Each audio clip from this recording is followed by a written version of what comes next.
ama sai ka channel lo en thin tu ten zawai chunga lom thu ka soya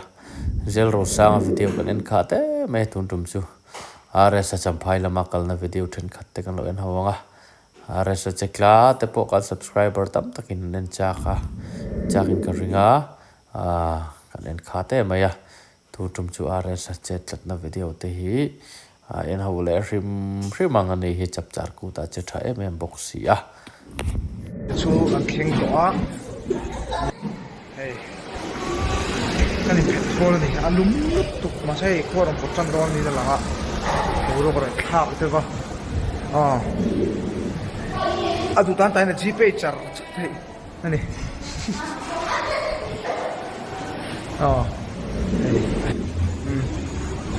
Meski mekan mang te ngok ai he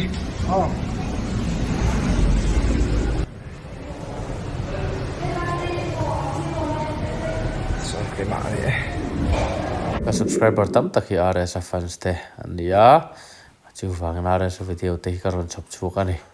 champhai kal na te te hoi chet kan rim po hi amu nom hi kan ti bang thei lo ni ti kha an soi duwa patiamal som na dong sela lo lar zual zel ro se nge ti kha Chhuak chol la mun ani tura ka nga ya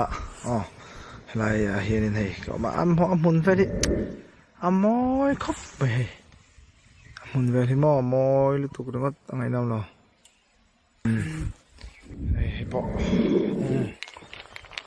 hei po moy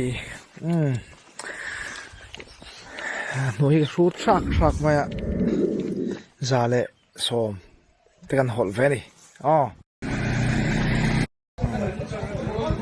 hei ten thi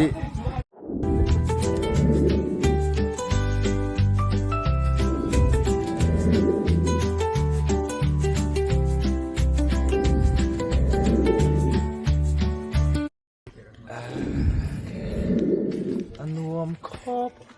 mai